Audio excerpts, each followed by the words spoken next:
as I was saying, no, we don't have any mouse problems. None that I can think of. No, I don't know how they're acting. I'm not a mouse therapist, am I? Okay, hold on. What? Oh, right, the review. Listen, no, I can't help you. Go call someone else. No, give me that. No. Give me that. Give me that. No thanks. That's gonna beat my hours, you know? It doesn't matter. We don't have any mice problems here. Yeah. Some guy called NIMH or something was looking for it. I don't know. Hey. That's not important. Okay. Hi everyone. I'm Thomas McClelland. I'm Claire McClelland. And for today's review, we're gonna look at Don Bluth's The Secret of NIMH. Oh, how to start with this one? Well, I know where to start with. It originally was a book. That's true. It was. I think it was called Mrs. Brisby and the Rats of NIMH or something like that. I forget who it's by though. I never read it, so I won't know. But that's not the most important thing to start with. Let's start with a little guy, a man called Don Bluth. Yes. What do you know about old Don? He's made, in my opinion, some very underrated classics. Yeah, pretty much. A lot of his films are pretty underrated. Except for maybe like a few here and there. Yeah, but less said about Troll and Central Park the better. Or the whole thing. Yeah. In fact, a lot of his stuff from the 80s. Or no, the 90s. But that's beside the point. Yeah. So, let's start with where Don started in. So you know he was originally an animator for Disney, right? Yes. Yeah, he was at Disney during, regrettably, a very bad time for Disney. Wasn't that during the 70s? The 70s, or some people like to call them the Disney Dark Ages. Yes. It was just after Walt died and the company was hurting financially. So, a lot of the movies around this time were subpar, and oh dear lord, no. But there were some of them that were pretty good. Pretty good. And Don actually did work on a few of them. Like The Rescuers. Yeah, he was one of the art designers for that. We'll talk about that another day. We'll talk about it, yeah, definitely. Hey, that also has mice connected, maybe. Well, if you look at some of like the animation in The Rescuers, it is very similar to like some of other Don's projects. He's kind of got a style, yeah. It happens.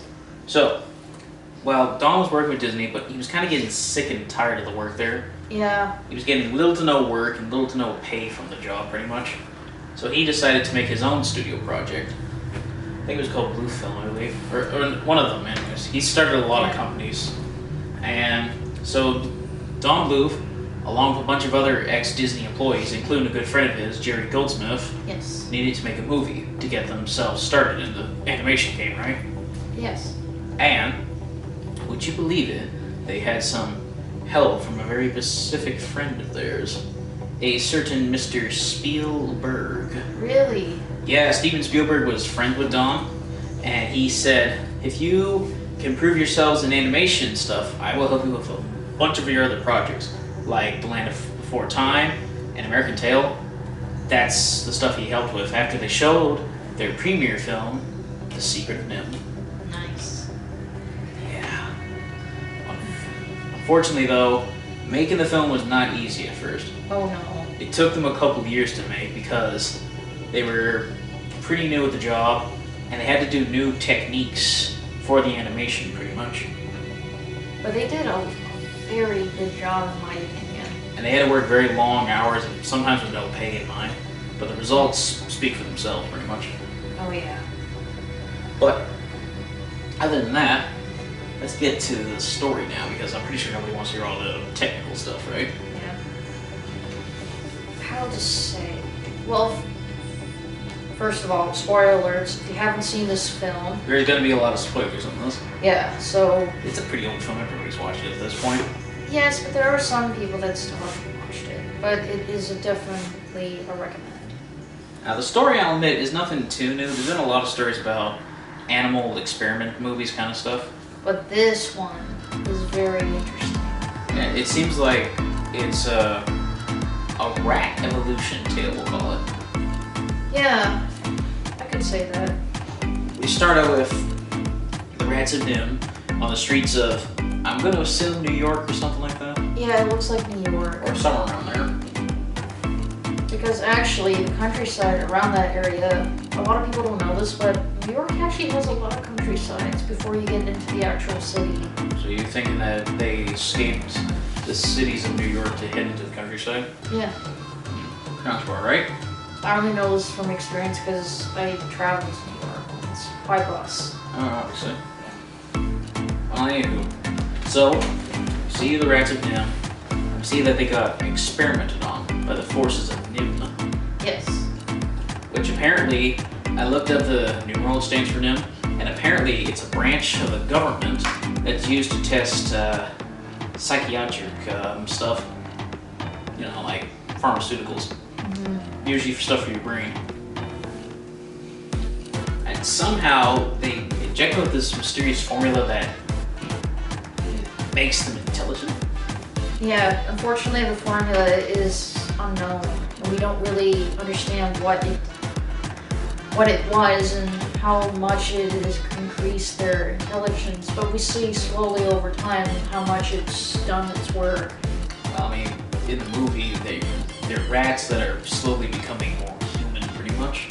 Because at first it began when the leader of the rats, Nicodemus, played by Derek Jacobi, a great Shakespearean actor, actually. Yes, he was able to read the words on the side of his cage, and he could understand what they were saying.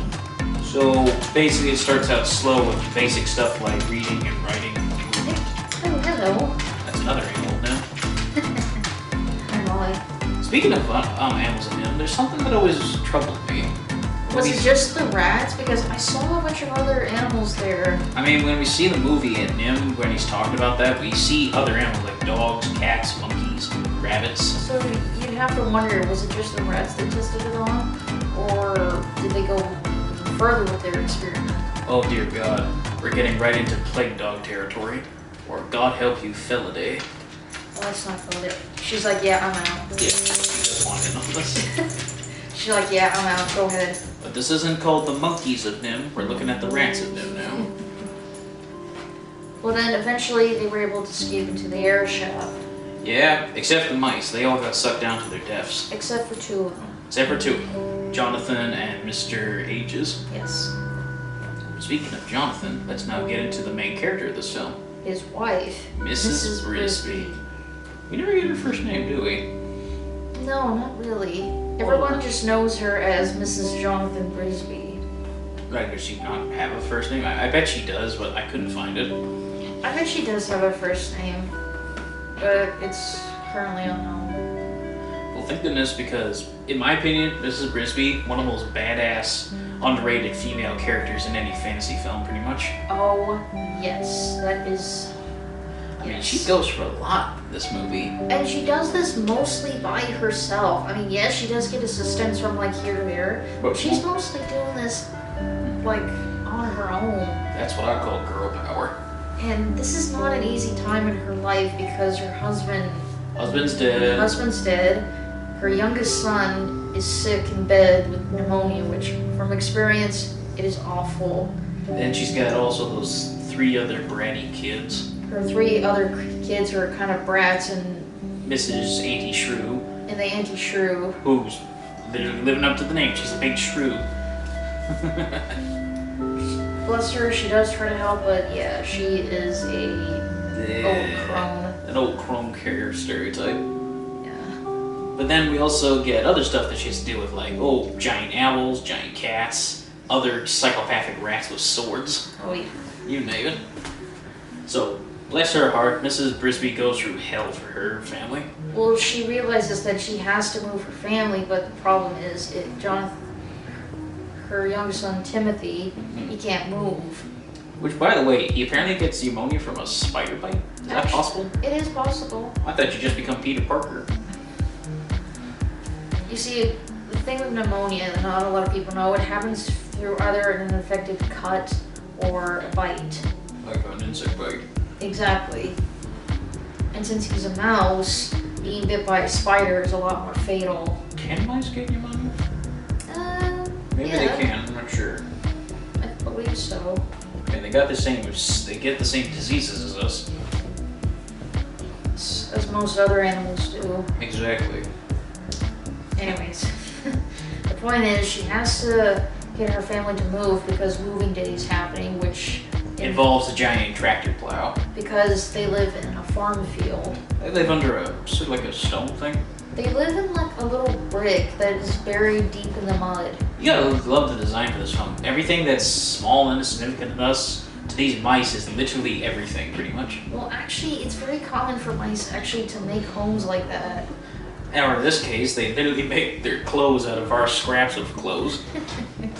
And we see them make homes out of bricks, and logs, rocks. Pretty much anything that is able to stand. And we even... through, like, elements. Hey, speaking of the clothes, actually, I was kind of surprised with how the clothes kind of resemble sort of a medieval look, almost. I feel like it's kind of like a medieval period piece. But Almost, with a modern setting, because as we can see here. Yeah, because it's the modern setting here, but they've only got the technology to do medieval style kind of clothing. But they have like a lot of advanced stuff like electricity. Which is weird, because what, they discover electricity from a key on a kite? No, that part I don't really know of. They mostly steal it from the farm's house. That's another thing I always wondered about the That farm. would go through the electric bill. But that explains why they're always so poor. Those damn mice are increasing the electric bill on their thing. Because they take extension cords and like run it through the house and then into the rose bush. Which you think they would have noticed, right? Yeah, you would have assumed they would have noticed that. And they're farmers, they're pigs. The wife, she always takes notice, but the husband's like, I don't give a fuck. Yeah, we don't see a lot of the humans, but what we do see from the family, it seems like the dad is just done with us, pretty much. Like, we do see the faces of the humans, but mostly the family. Like, the husband, the wife, and the son, but it's not really... Well, we never see the humans in NIMH pretty much. We only get glimpses, really. I think that's the point. You don't want to give a human face, cough, cough, a terrible sequel. Yeah, that's there. Yeah. Anyways, that's what it is. I always wondered, though, what was the point of that experiment that NIMH was doing? I think it was they were trying to Increase intelligence. increase intelligence in animals. Like, we understand that... Well, they were going to test it with the animals, but obviously that was going to be something used for human trials later. Probably with either memory loss or even expecting dementia. Or even Alzheimer's, probably. Exactly. So, we'll put a little film theory for that later. Anyways, back to the plot. Yeah, speaking of which, this is a really good plot, by the way. It's a short story, but it's very good. It puts a lot in for a very short story. Oh, yes. And unlike other films, it doesn't feel cramped or congested, really. So, Mrs. Brisby has a problem. She has to move her family when moving day is coming, but she can't Because Timothy's sick. because Timothy's sick. And she goes to Mr. So Ages. she goes to Mr. Ages. And I like when we meet Ages for the first time, we get a little hint at how just advanced these rats are, pretty much. Like with the old technology, his entire place looks like something out of a Frankenstein novel. A little bit. And somehow he found a broth that can cure malaria or pneumonia. Well, actually, the thing with pneumonia is it's mostly due to like either water or mucus in the lungs. Jesus. So basically what you have to do for that is that you simply just drink a lot of like warm liquids, and especially drinks that are very acidic. Hey, speaking of which, then we also made our secondary character for this film, Yes, Jeremy. a crow. Was he a crow? I thought he was a raven. I thought it, And it's hard to tell. Yeah, you know, you're right, he might be a crow. I think he's a crow. They say he's a crow. In some versions, he's a raven. I don't know why they changed it to that. And he's voiced by my boy, Don Bluth, pretty much. He's funny. He's Not, he can be a little abrasive sometimes, but yeah, he's pretty alright. At least he generally wants to help Mrs. B.O. Oh yeah, he generally does care, and he's so sweet. Until he sees something sparkly. And then he turns into a magpie at that point, but let's not get into it. So, she meets Jeremy, she gets home with the medicine in the packet. Almost getting killed by a giant cat also. Which, By the way, terrifying. you gotta hand it to Don Bluth. He makes any animal he picks terrifying, usually. I think that's the point though. dogs, cats, lion seals, T-Rexes, you name it. Even dragons, pretty much. Well, it's supposed to be for the perspective of the mice. Of the mice. Like, maybe Tiger doesn't even look, maybe Dragon doesn't even look like that. He's probably just an ordinary cat. It's probably just some ordinary, like, gray tabby cat that's on a farm. But to Mrs. Brisby, it looks like a creature out of, I don't know, Far Cry Primal or something like that. Anyway, so she gets home. Her kids are bothering the shrew. To be fair, it's mostly Martin that does it. It's like, Brisby? Oh, Auntie Shrew. Oh, Auntie. Oh, no. I love that. So once we get that, when Mrs. Brisby comes home, the shrew tells her, moving day's coming, you gotta get your shit and go. Pretty much. But it's not going to be easy with Timothy's condition and everything. Exactly, since Mr. Asia says he cannot be moved. So there's a bit of a pickle there. Mm-hmm. And after nearly, once again, almost dying from a giant freaking tractor. Luckily, they disconnected the fuel pipe. And we actually do get the sense that Mrs. Shrew is looking out for the Brisbys. Well, she's looking after everybody in the field. It's her job. But particularly Mrs. Brisby because of the whole dead husband thing. Yeah, because her husband recently died. But there's only one thing that can help him out now. So the shrew says, you gotta go to the owl. Pretty much. Because when you want a giant, mystical fantasy creature to be a wise animal, what do you usually pick? Well... Yeah, pretty much an owl. And there's a bunch of wise animals you can choose from, but an owl is one of the more... top tier animals you pick for that. So, Jeremy, he gives Mrs. B a ride, which, by the way, she is terrified. She hates heights. She hates heights, and yet she's riding on a giant crow. Kind of got like fight with those pigeons. And the bush. Like, come on, Dawn. Dawn. Anyways. And then we meet my boy, the Great Owl. And by the way, he needs a maid or something. Look how dusty it is in here. I actually kind of dig his design. He's kind of like a decrepit old hermit character, really. Pretty much. And for some reason, it's an owl with a mustache. Actually, if you look at some of the designs on owls, it's kind of interesting. I guess, but he looks like he could give the owls of the Guardians of Ga'Hoole kind of a run for their money. And also, there's another thing that's hinted out. It seems to be that the owl doesn't want to help her, but until she mentions her husband's name. So I have to wonder, did the Rats of NIMH have any dealings with him? I have a feeling that yes, they did have dealings with him. Like but maybe... they must have stopped because owls eat mice. Only after dark. Yeah. Anyways. But I like to think that the Great Owl and Nicodemus are like bros or something like that. They have the same eyes. And they look pretty much the same. Big mustache and everything. It was after the 70s. Mustaches were still popular. Anyways. So, the owl says, the only people who are going to help you move your house are the Rats of NIMH. Or in this case, just the rats. She doesn't know the whole NIMH thing. There's another thing that kind of makes me wonder. So, Mrs. Shrew kind of doesn't like the rats in the thing. She keeps referring to them as sort of like barbarians and savages or something like that. Racist. So, is there sort of like a caste system between the mice and the rats? Are the mice like the lower farming communities while the rats are the warlike community kind of thing? I have a feeling, yes. I also have a feeling because in some cases rats eat mice. Especially bigger ones. Yeah, especially like the really bigger ones.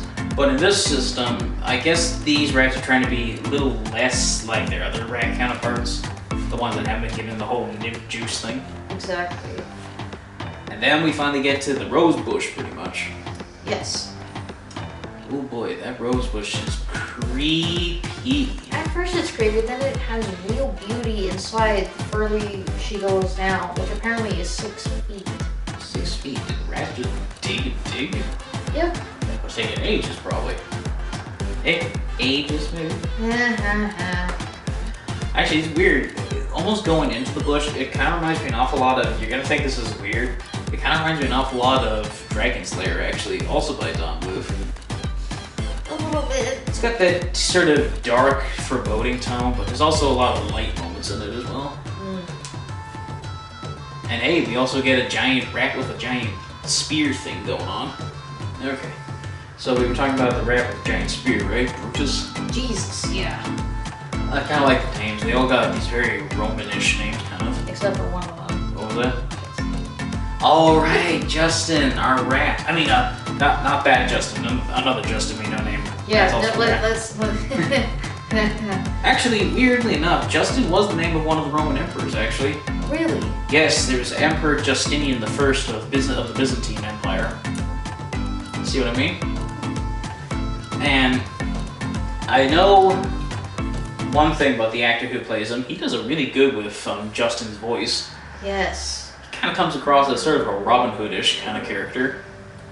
Well, I remember, like, after the attack with Brutus, Mrs. Brisby runs into Mr. Aegis, and she and him go traveling until they bump into Justin. I reveal thy name. Justin, you Alright, I'm sorry. And yeah, he's totally flirting with Mrs. B. Would that work though? I mean, rats are so much bigger than mice, so... Hey, I'm not gonna get into it. I'm not gonna get to the sex lives of rodents somehow. Let's not go there, Tom. But it's during this scene we really genuinely get a look at the power that these rats possess, pretty much. Yeah, especially when we see the lights. It looks like they made a whole functioning utopia just underneath the bush, pretty much. And again, this is only like 6 feet under the rose bush. 6 feet under, and they pretty much invented Bioshock, pretty much. In a way, yes. It looks like Rapture, what can I say? And then they get to the council room. It doesn't matter how advanced you are, politics are always boring, pretty much. No kidding. And they're discussing in the council room what should be done next. Well, that's a very interesting debate that the rats have. Now that you have been given, you know, intelligence and also the ability to think for yourselves, what do you do with that power? Most of them have been deciding that we should keep it for ourselves. You mean steal more, pretty much. In a way, but others are saying we can attack the humans. Which... you shouldn't do. I hate to bring this up. You guys are fighting with what? Swords and arrows, pretty much. We live in a world where guns exist, my man. And rat poison. Yeah, but you don't even need guns. You just throw a bunch of rat poison down the thing and you're done. Pretty much. I mean, they probably wouldn't need it, but still. No, but if you put it in the gas form. Hell yeah. But then we also get another interesting character here, Jenner. Oh, yes. Now, Jenner's an interesting case because you know he's evil because look at his design. Come on. I was gonna say, gee, I wonder who the villain is. Well, there he is. It couldn't possibly be the demon rat thing from hell, pretty much. He's even got a goatee. You know he's a bad guy now. But he does bring up some interesting points now. Like, how do they know this Thorn Valley idea is going to work, pretty much? Yes, but how long do they have until the humans notice that they're down there? That's the thing. Well, it's an interesting divide. Like, do we become basically just as corrupt and greedy as the humans, or do we expire to be something else, pretty much? Something beyond that. Pretty much. And also, you can tell that there's a power struggle going on with Nicodemus, pretty much. Oh, yeah. And then there's a divide of what they should do next. Speaking of Nicodemus, let's talk about him now. Yes, since Mr. A just butts into the... It's in the politics. Onto the politics and say, forget all that, we need to help her first. And Jenner, being the piece of shit that he is, says... Devises a plan with that other rat. I don't know what his name is, but he doesn't really look like a rat. He looks kind of like a big vole, almost. Yeah, that's not my precise point. Anyways, the point is, they devise a plan that when they're moving Brisby house, they are gonna drop the house literally on Nicodemus like the witch from the Wizard of Oz. So now he's gonna become a Nick of Pancake, pretty much. I gotta admit, though, Nicodemus is a pretty badass name. And then, of course, Mr. A just drops Mrs. B to finally meet Nicodemus. Who basically looks if Merlin was a rat, pretty much. Pretty much. And it's weird because then we see this part of the movie where it's not science. It's not particularly science. It's hinted at that the rats have kind of evolved to a stage beyond reason and science. Something a little more. And in this case... maybe it's magic. I'm not sure. I'm gonna go to the thing that, yes, I think it is magic. they have gone beyond like all the science and all the logical ways of life, that they've evolved even more Mystical level. mystical. I mean, it's hinted that, well, there's a theme going on that there's sort of like a divide between 3 points. The rational points, Yep. the animalistic points, and then there's the point that we can't understand, the mystical point. The point of the unknown. Exactly, the point of the unknown. I mean, who knows? Maybe it is magic, maybe it is science, who knows? And then Nicodemus, he shares about what NIMH was and how they evolved and how they escaped, all because Of Jonathan. Jonathan and Also- how he helped. Also, is it me, or does he tell her at one point, oh, by the way, because of our genes, he would probably age a lot slower than you, pretty much? Well, there's a reason why Jonathan never told her about any of this, is because of that fact. That he would have outlived her. And maybe even their kids. Wait, I always wondered, though, if he had children with her, would the kids inherit a little of his DNA? Just a little hint. I don't know. I mean, you have to wonder, with, genetics and everything. But then again, they could have brought that up in the sequel, which they didn't. Yeah, That's the not sequel, we're not going to talk about that. But yeah, I generally actually do like Nicodemus. I mean, sure, he may be a little slow in foresight, but he's still pretty alright. Because he clearly couldn't say, by the way, don't get me near your house because I got a good feeling I'm going to get squished. That's. Just saying, if he could see the future like he can with that mirror thingy, do you think he would have seen? That wasn't. I don't know. It doesn't matter. What does matter is that after this, we seem to get Mrs. Brisby stepping up a bit. Yes. Because throughout the beginning of the film, she kind of doubts herself a lot of the time. But before she goes back home, she decides to make a very bold move by volunteering to drug the cat, Dragon. Brilliant name that you name the cat Dragon, really. Which in most of these cases is like a suicide mission. Of course it's a suicide mission. You don't willingly go to drug a giant demon cat from hell, pretty much. In a human kitchen. In a human kitchen, yes. But we do get one thing with this. You remember the reluctant hero thing? Yes.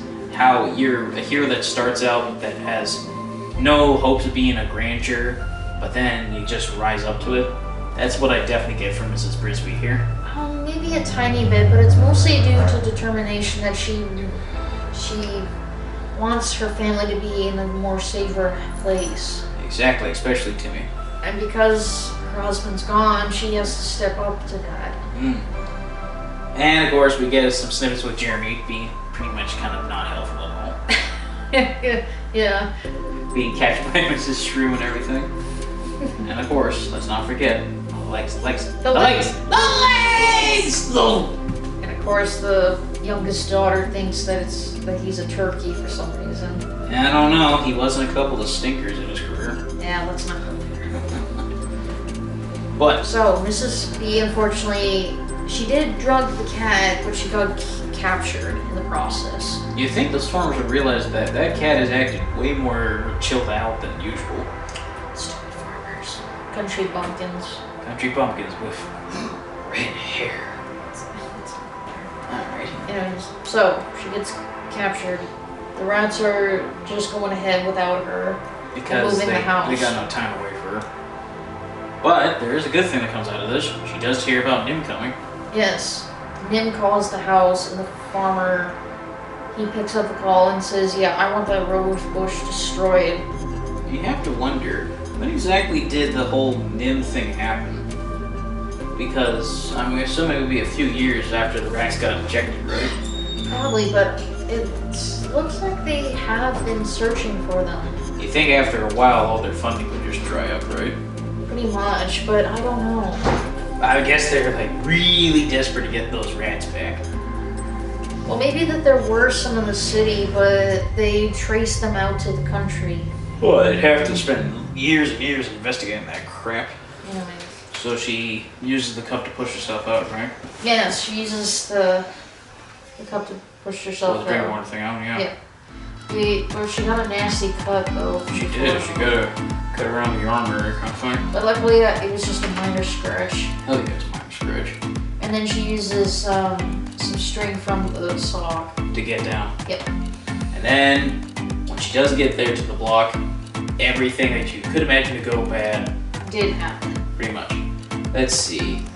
Not only is the block not out of the mud, but now it's, you know, it's gonna sink soon. Sink soon, but not yet. The kids are trapped inside with Auntie Shrew, who's knocked out. Yes. Timmy's, I'm gonna assume, still asleep in bed somewhere. God damn. Spends a lot of this time sleeping, doesn't he? Yeah, when you're that sick, yeah.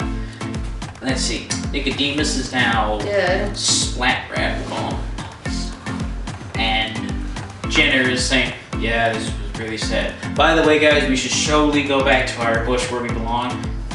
And just abandon any ideas to go to Thorn Valley. Exactly. Leave it to a shifty politician to make things worse out of a tragedy. Oh yeah, let's not get into that. And then, finally, she comes out of nowhere. And she says the news. You're all gonna die.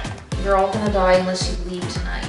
Then Jenner's gonna be here in the morning. And then Jenner's just like, you know, screw this. I'm already back. I'm just gonna kill you anyway. Yeah, pretty much. Also, I love the design of his sword. It's very jagged. But it makes me wonder, how did they make the swords? Pieces of scrap metal they found? Possibly. Because, damn, they did some really good job on that. Anyways. But there's another little subplot I wondered. When Jenner sees the stone, it's like it's something he hasn't seen in a while. So I'm wondering, how secret was that stone thing that Nicodemus had? But it's a stone of great and immense power. But the moment he looks at it, he's like, I don't want anything else. I want that. Which brings up the question, what is the stone? Nobody really knows. I wonder where it came from.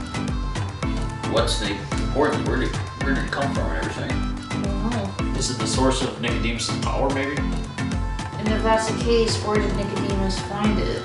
Did he make it? Did he find it somewhere? Maybe he found it in a cave where this weird, golem-looking guy had it. Let's not go there. I'm just saying, rat version of Lord of the Rings, please make that happen. Tom. Oh. Stay focused. I'm focused. The point is,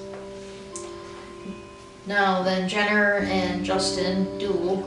They do like Errol Flynn from Robin Hood. That's why I gave the Robin Hood vibe from. Anyways, and then they find out that yes, he's responsible for Nicodemus's death. Oh, Jenner, he was such a good-looking guy, though. And then at the last moment, that rat that was... You know, he just got his chest slashed open by Jenner, but he's okay. He uses the last moments of his life to literally stab him in the back. Redemption fulfilled.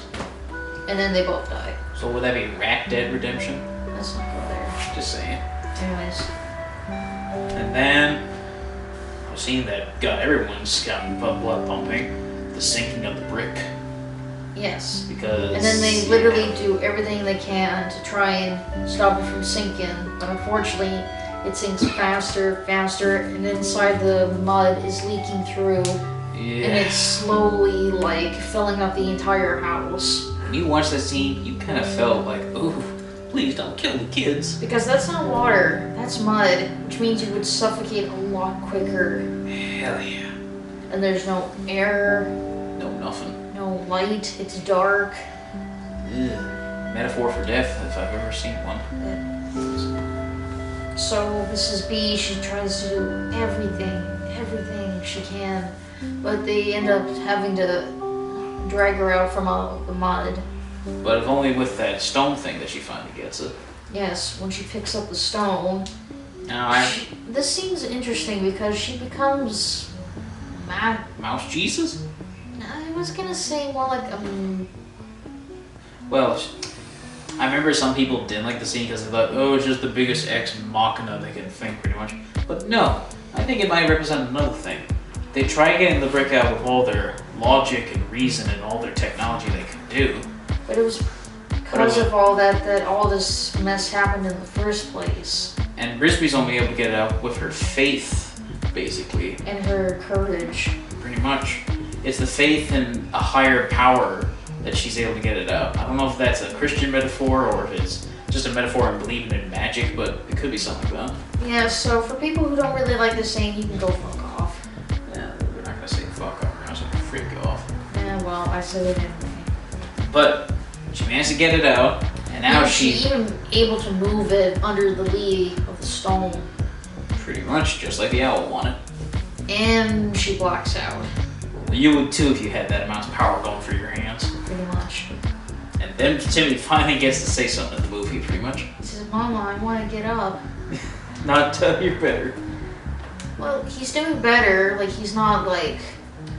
I kind of like this ending. It's a mixture of both a typical happy ending and an open ending. Because, first of all, we finally get to see Jeremy gets to hook up with a lady. Yeah. Ladybird. With her own string. Which, by the way, I have seen birds collection string for that stuff. They do collect strings and bits of twigs to make a nest, so... The prettier the better, pretty much. Exactly. And in this case, it's a fucking rainbow nest. Yeah.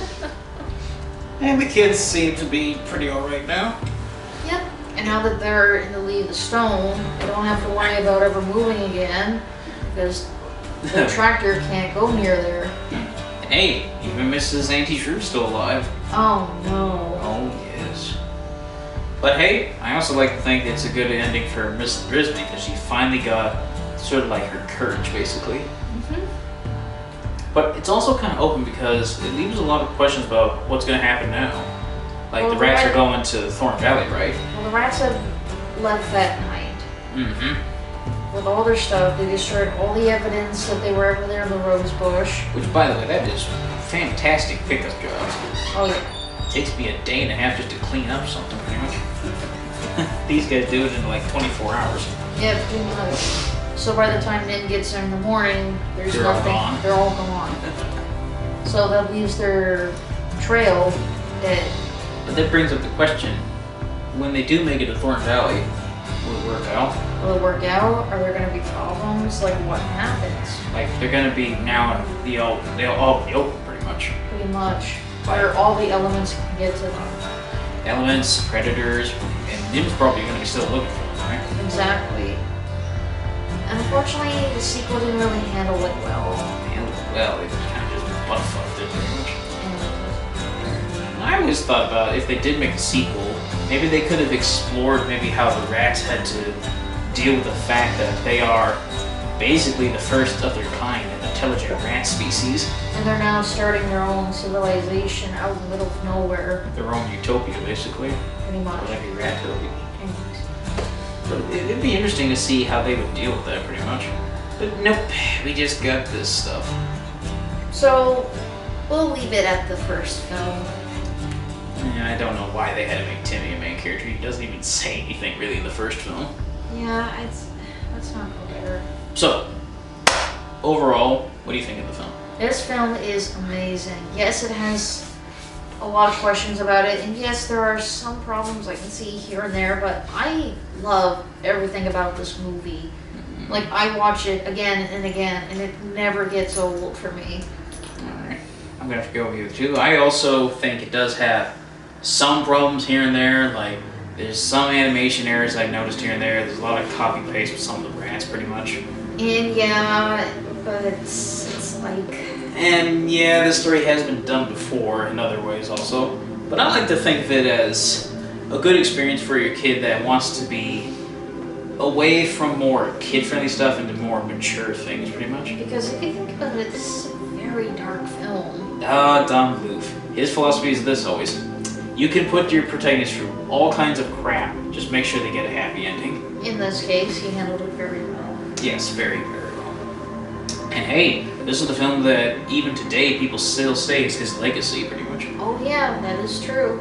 I mean, if it wasn't for this film, he would have never been able to make any of his other films, pretty much. Exactly. For better or worse, pretty much. So, the ratings. Rating. I'm gonna have to give this film a, let's see, 9.5 out of 10, pretty much. Okay. Like I say, I've seen this story before, and maybe sometimes the logic's a bit But, I like it just because of its themes, pretty much. Which is very good writing, by the way. What would you say? I am gonna give this a 10 out of 10. Really? I know that's very interesting, but I love this film. And I love it even for its flaws and some of its logic, but every time I watch this, it's like I'm watching an old friend. I could see that, yeah. And for someone who loves animation, this is mind-blowing for me. Yes, it does. So, there you have it. Okay, folks. Well, thank you for seeing our review of The Secret of NIMH. If you would like, make sure to like and subscribe and to hit the bell for notification. And don't forget to check us out on our social media, which includes Facebook and Instagram. And Twitter. Oh, yes. And also, if you want, you can post something in the comments and we can look that up if you guys want. And we also got more videos for them to look at, both here and our other channel on Silversmith Productions, pretty much. That's correct. And if you guys want, you can just, watch those and share them with your friends like that. Exactly. Okay, folks. Thank you for joining, and keep your stick on the ice. Here, just excuse me. I gotta go find that mouse problem they were talking about. All right. Bye-bye, folks. Come on. I think I know where it's coming from. It's around here, right? What is that? I don't know. Come on.